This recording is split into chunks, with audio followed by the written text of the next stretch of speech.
Hi, I'm Aryan. I'm from UC Berkeley, and I can definitely attest to the fact that not a lot of people know what the term Hinduphobia even is, what it means. 5 months ago, if you asked me whether or not Hinduphobia is real, I would have hesitated, and here I am 5 months later giving a talk on this. But some bit of background.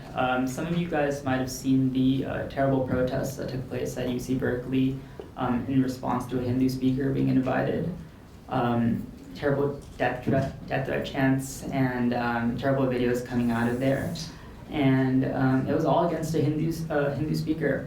For those of you who don't know, while Berkeley's population is 5% Hindu, the number of major Hindu organizations is very, very limited. Yes, there are South Asian organizations, but actual organizations that practice Hindu religion and faith are extremely limited to around 20, 25 students out of perhaps 40,000 in total. So the Hindu community in Berkeley is actually very limited. And the one time they decided to invite a Hindu speaker to campus, the only speaker, as far as I know, the entire year that was invited by this one Hindu group called Hindu Yuva, the Hindu speaker got protested.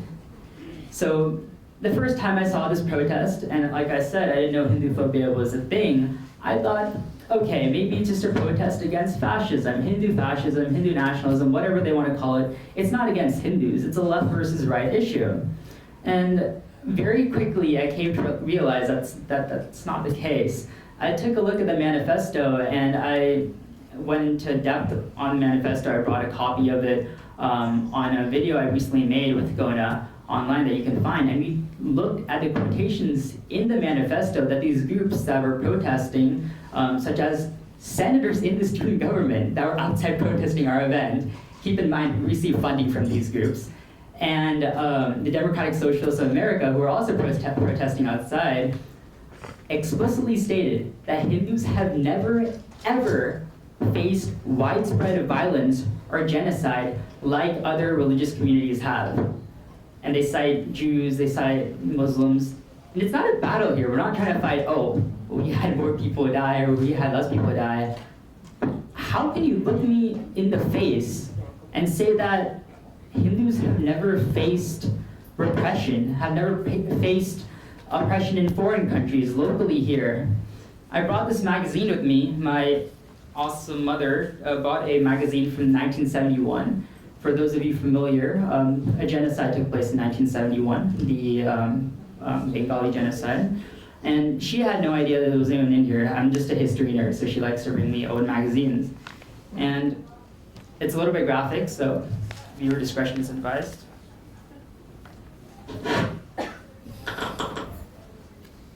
How can you look at this face and say that Hinduphobia is not real?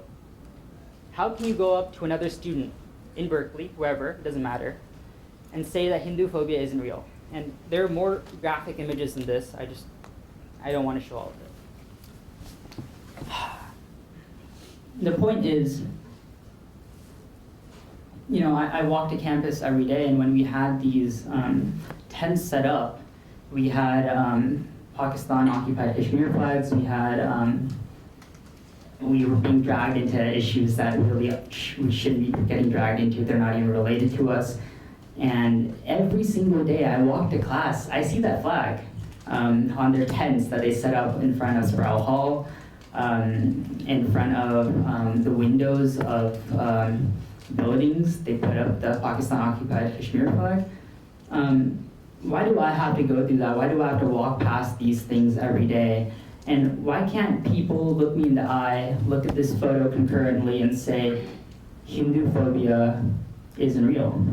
They can't. It's never happened.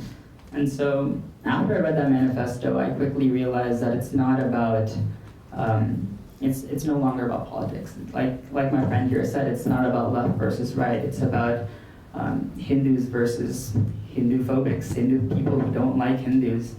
And yeah, all I'll end with is say that the number one way we can fight Hinduphobia is by making sure that Hinduphobia is more explicitly acknowledged. I didn't know about Hinduphobia 5 months ago. I'm sure many of my peers in Berkeley don't know about it. People across the country don't know about it. And the way we start fighting Hinduphobia, dealing with Hinduphobia, is first acknowledging that it exists. Once you acknowledge it exists, we can actually fight it. And so I'm really glad that Sri Thanayar, Marathi Manus, is sponsoring a bill, HR 1131. And please, please, please, I don't remember the name of the committee, but call the people in that committee. Make sure this passes. It's really critical, if not for yourself, at least for your kids, because it does have a real life impact for us who have to walk past these flags and flyers every single day. Thank you. It's oversight.